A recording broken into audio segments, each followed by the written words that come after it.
Saintess summons skeletons. By Morn. Chapter 681, The Slayer of Mysteries. After I myself disappeared, Anna trapped herself in a toy box before dispersing her essence. Not enough to kill her, but not far from it. I am working on a way to get her out right this moment, which is mostly what has kept me busy after my return, that and the horrendous state of the system currently.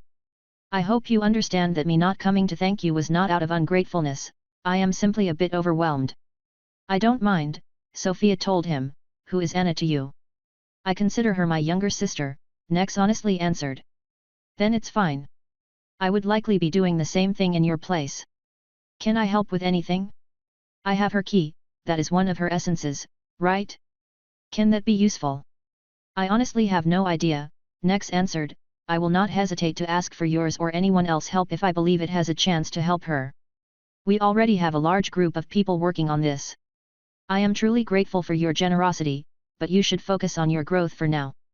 I see, still a weakling no matter how much I know. Say hi to Life and Clint for me when you have the chance, then. You would call yourself a weakling?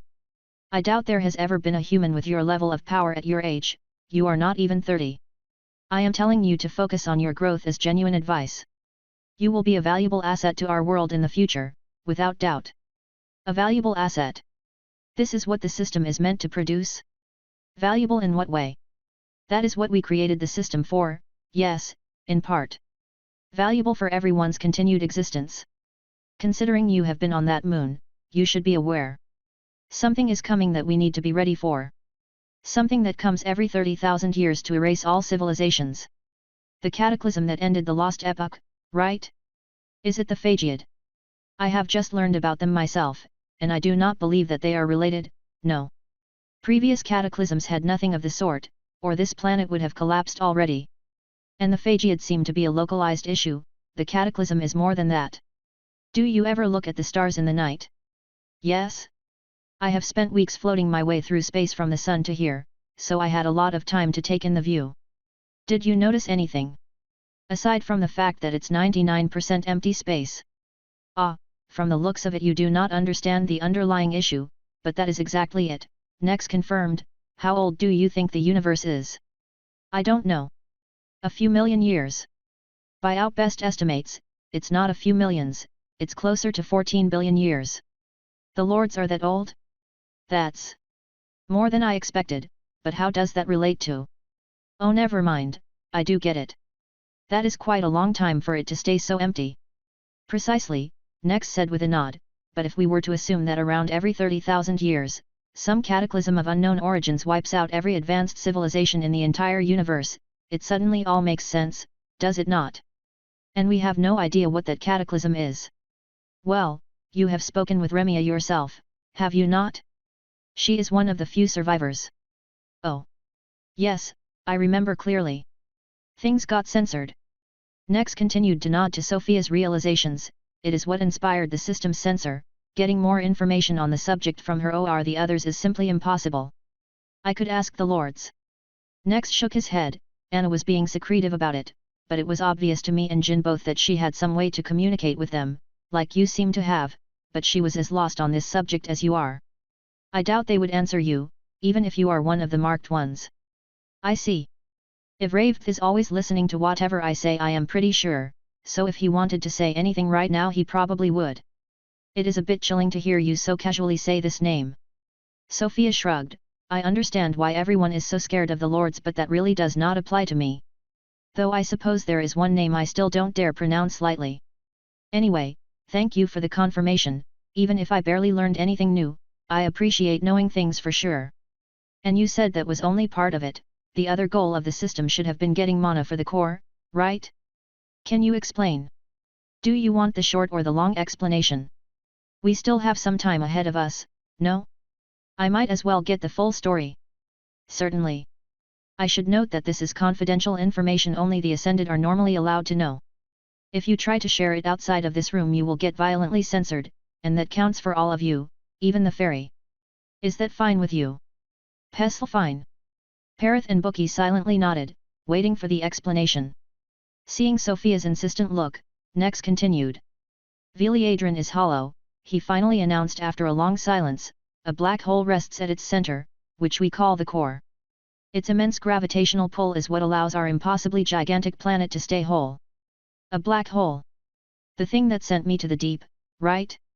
I have to say I am not sure I understand all the implications of this. You can research more about them in your own time, but here is what you need to know. Black holes are so heavy that they attract nearby matter and absorb it, giving it more mass and thus making it grow. To put it plainly, if ours grows any more, this entire planet will get devoured. The only reason it is now stable are our towers, feeding it a constant flow of mana. So much mana that no other matter can be absorbed, not even light. Mana is weightless and not conventional energy, and thus, the black hole does not grow.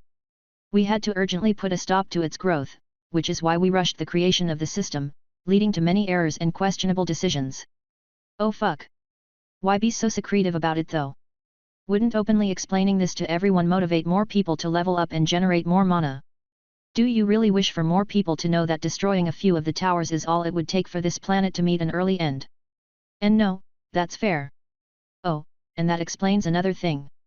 This is why we gain experience by killing monsters, right? Yes, Nex confirmed, monsters do not produce mana, they only absorb and use it, meaning that they are a net negative for the mana balance of our world. But their complete eradication is impossible, and would make it extremely hard for anyone to ever ascend again. So this was a good middle ground. In the rare cases that monsters gain the ability to produce mana, they are usually integrated within the system. Or they should be, at least. Hobgoblins are one such example. What about the experience we gain for murders, though? That was the best we could come up with in a short term to punish actual murderers and criminals. As we vowed not to alter people's free will, and we had no resources like the angels to maintain order at the time, we just gave an incentive for people to get justice themselves. Those with a long murder list give a lot more experience, and eventually quests are issued to other nearby people to get rid of the troublemakers. It is a pretty clumsy system, admittedly, but that was the least of our concerns back then. Oh. Am I in trouble? I wouldn't call my murder list short. You? Absolutely not, your karma score is far into the positives. You would have to do truly awful things for a kill quest to be issued against you right now. If you want to worry about something, you should worry about the fairies. A fair number of them are quite vehemently against your ascension. What one? Pestle cried out, Pestle very kill them. You are a bit too weak for that currently, Nex told Pestle with a thin smile, it should be fine, though, you have Aretti's endorsement and that alone should make them think twice before trying anything. Has Grandma killed a lot of fairies? Nex laughed at the question. It was a nervous laugh. There is not a race in this world she has not killed a lot of, he flatly stated after his laughter died out. She never killed a Lumion. Bookie proudly said from his chair, proving him wrong. True. Hopefully it stays this way, Nex said. Well, sadly it seems this discussion has to come to an end soon, the Phagiad are gathering around a tower as we speak. I have time for maybe one or two more short questions for now. And first, do you want me to reinstate your leveling privileges? No thank you, my own leveling method is better at this point, I would just be losing stat points with system leveling, Sofia refused. Indeed, but system leveling is faster. I will still give you the option to turn it back on by yourself if you want, that should be ready by the time you leave the trial, hopefully. Great, thank you. What about the people who had me kicked out in the first place? From what I understand it was dealt with. Mostly. The Inside Rebellion has been dealt with even before my return. We are still tracking an Ascended who fled the planet when the takeover failed, and the lost epic deity who was directly involved in teleporting you out of the trial zone. You can rest easy, such outside interference will not affect your trials again. Good to hear. Thank you for taking care of it. Then quickly before you go, 2 short questions. First, which human racial skill would you say I should pick? Not the ablation, but the other 2 are equally good. The skills fusions will be better than our fusion tickets, resulting in better skills and more free space, while the modification one would likely result in more voluminous but much stronger skills. Your blueprint is about 60 to 70% filled already, so personally I would say fusion, but the choice is yours. Understood, and lastly, I got this message from Jin for killing the god in the previous event, any comments? Sofia asked, pulling out and unfolding the tiny piece of paper to show Nex. When the bell tolls, salute with a hand on your heart, next read out loud. Well, the instructions are pretty clear, are they not? It's just another one of Jin's many secrets he hid within the trials. I should not ruin the surprise here, so I will just say this, greet a greater difficulty for a greater reward. And that is all the time I have for now, regrettably. We shall talk again another time, please enjoy your time on the Ark. Next finished, standing up from his chair. He nodded and disappeared before Sofia could say anything, a slice of an eighth of the cake disappearing with him. "Ah crap, I forgot to ask about the heroes," Sofia cried out, before slouching back in her chair. "I am going to need some time to digest all of this." Pestle jumped on the table, digest cake. Chapter 682, All Roads Lead to Humans. You have selected, Convergent Evolution. Your access to mana has been temporarily disabled. Please sit still as we operate on your physical body. You may experience severe dizziness and nausea during the process. Reading the messages, Sofia put her half-eaten slice of cake back on the table and sat comfortably in the back of her chair. It did not take long for the world to start spinning around her. She closed her eyes and waited for it to be over. This is a joke compared to the filters, but it's still much worse than getting a regular skill. I hope this doesn't last too long. This is going to make me throw up. It took a good minute and a half before everything stopped spinning and the nausea started to calm down. Mana rushed back into Sofia's body, and she could clearly feel that her mana heart was different. It linked all of her skills together in a way that it did not used to, instead of simply fueling them. Whoa! Can it still move around when it's like this?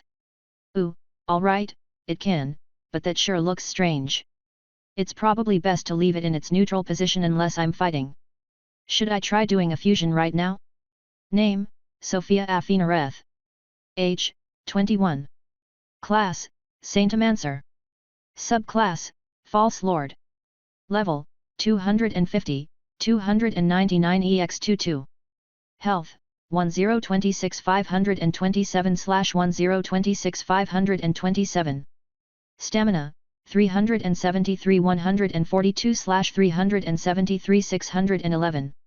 Mana, 76 853/5 365 182. Divinity, 102/102.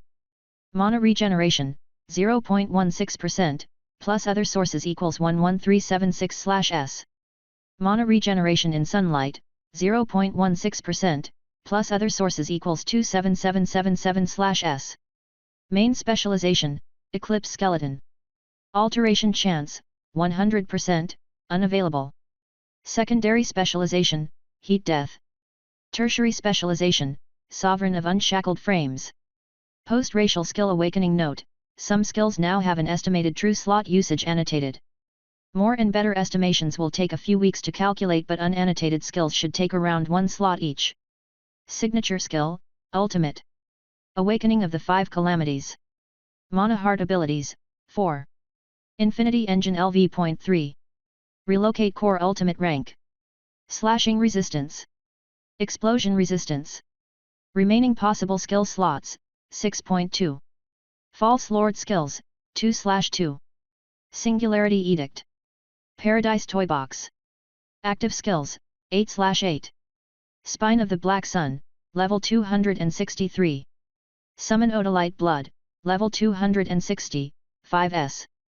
Graveyard of the Nymphs, level 278. False Immortality, level 4, 3s. Skull Choir, level 295. Reign over Shadows. Saintmancer's Star. Avatar of Zeus.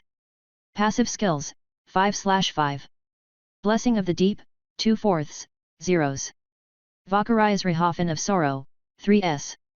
Venerable Physique of the Primeval Void, Peak of Light Forging Realm, 4s. Runeforged Overlord, level 294. 6th Melody. Classless skills, 7/7. Dreams of a Demon Which Gods Envy, March of the Envoy, 2s. Summon Self, level 57. Mana Manipulation. Radiance, level 100. Quintessential. One with Suffering. Crystallized. Racial skills, 4. Edgewalker. Pillar of Creation.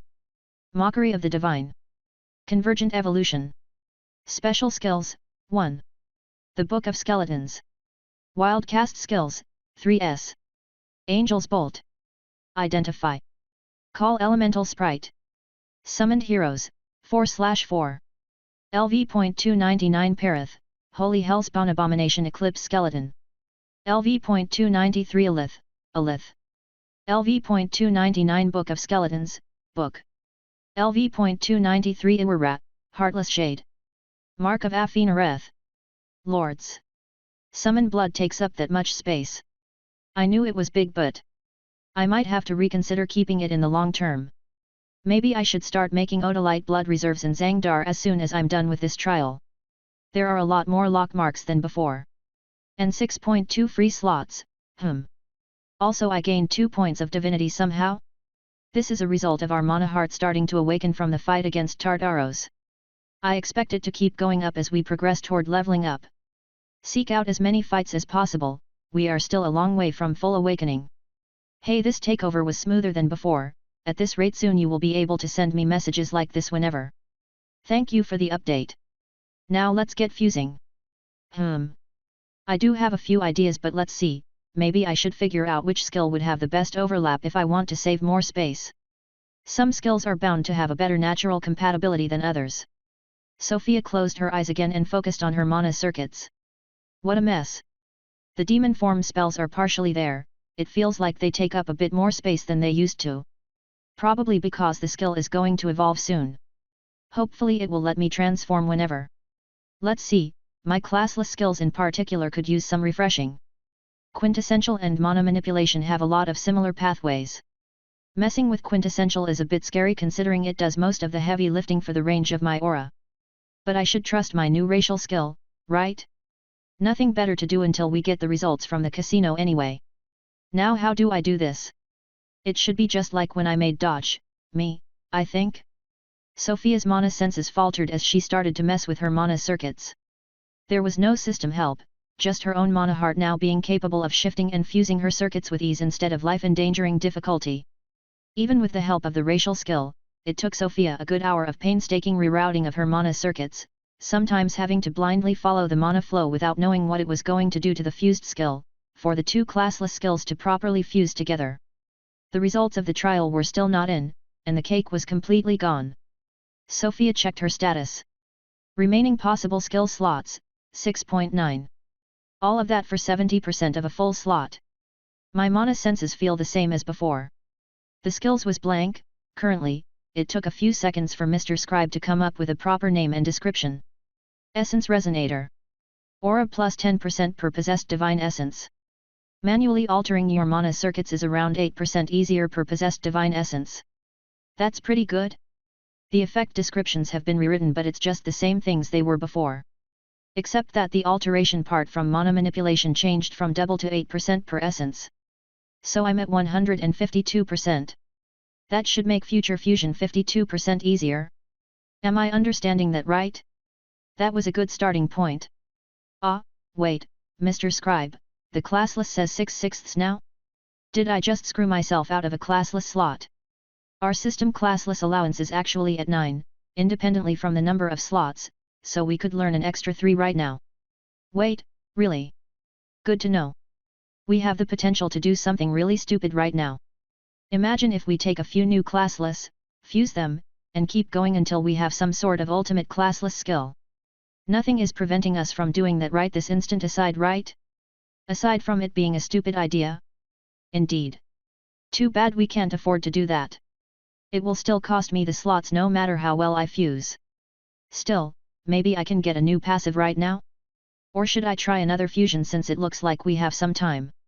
Radiance is prime fusion material, it's got so many overlaps with my other skills, I could fuse it to practically anything. I almost want to just slap it onto the unlife runes, but the prospect of potentially ruining the runes is a bit scary, especially since I still haven't bought any of the skills optimization upgrades. Maybe I keep this fusion in mind and try it after buying the upgrades. If it could finally allow me to heal through the unlife runes. What else? Sofia peered through her mana circuits for a while before she realized that 2 of her classless had an unexpected similarity. Crystallized and one with suffering each had a whole subsection that looked completely mirrored from one another. It wasn't obvious because they were so far apart, but the more I look at it the more they look alike. I just need to flip one around and I could make these two subsections completely overlap. That would be a great fusion, wouldn't it? I could gain a lot of space. There's no telling what fusing these two skills might do, though. Especially with such a large overlap, one function from one is likely going to be replaced by the other. I'm not quite at the level where I can predict what that would be. After giving it some thought, and finishing her slice of cake, Sofia went ahead with the fusion. The trial results came up midway through this time, but Sofia ignored them and just kept her mind on the fusion from her bed, while Bookie had to explain by himself to Morn and Cooley what was going on. Remaining possible skill slots, 7.7. Crystallized Suffering. For each % of health lost during a singular battle, your body will produce a suffering shard. Gain 1% increase to strength, agility, speed, and processing for each suffering shard until the end of combat. When you reach 500 suffering shards or the battle ends with at least 100 suffering shards, stop producing suffering shards, and all shards gather to form a suffering crystal. Consuming a suffering crystal grants a temporary processing multiplier of 1% per shard contained in the crystal but also inflicts immense debilitating pain and soul damage. That's... Well, losing the mana regeneration part is not too bad considering I no longer needed it. And I get the processing during battle now, which is great. Not sure how I feel about the suffering crystals though, or even the shards, for that matter. Sofia finally opened her eyes and sat up on the bed. The others had left the room by now, even Parath. Bookie was the only one still there, playing some kind of board game with the room's Odin shopkeeper. Hey Lepo! Any new items in shop? Sofia greeted. Hi. I do have a few new things, but no uniques except the one you unlocked as a casino prize. Congratulations on that. You're the second person to grab this one earring actually, but as you can guess the other person did not end up buying it. Can I know who that was? Forbidden information, sorry. Alright, thanks for confirming it's there, I guess. Sofia. Do you want to play with us? Bookie asked, turning back. While Bookie was not looking at the board, Lepo moved one of the game pieces, giving a wink to Sofia. I'm good Bookie, maybe later, depending on how much free time we get. Oh. Alright, Bookie answered a bit miffed. He turned to the board again and immediately noticed Lepo's trick. Hey! What happened to my knight? Ah! He must have fallen from his horse while you weren't looking, that's unlucky, Lepo said, barely suppressing a smirk. Sofia left them to their game A and B checked her own things.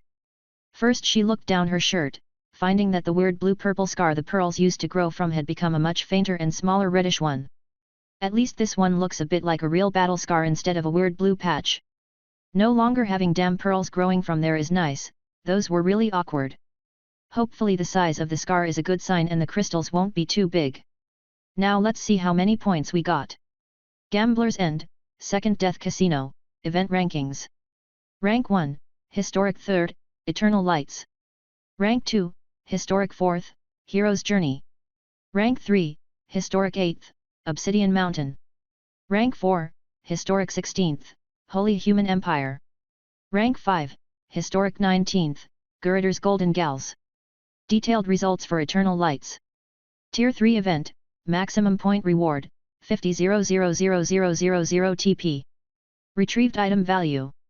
Special Prize, 777,777 TP. Precious Metal, 8,553,242 TP. Secrets of Chronomancy, 13,666 TP.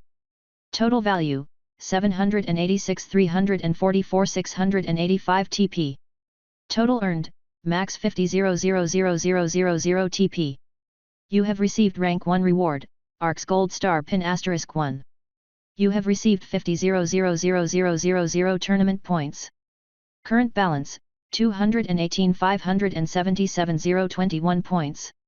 Tournament activities will resume at 6 AM tomorrow, please enjoy your break exploring the Arc. Somehow, I feel a bit disappointed. Chapter 683, Sofia the Plague. Hey, Lepo, can I ask you something? Sofia asked the shopkeeper. Yes. Have any of the master items already been bought? Is that something you can share? It's probably fine to tell yes. To this day, 3 of them have been sold. The respective shops have been closed so you will never get to see them, he said. 3 people have managed to get 9 gold star pins yet nobody got the perfect run pin. That's right. Can't tell you who or why, but yes.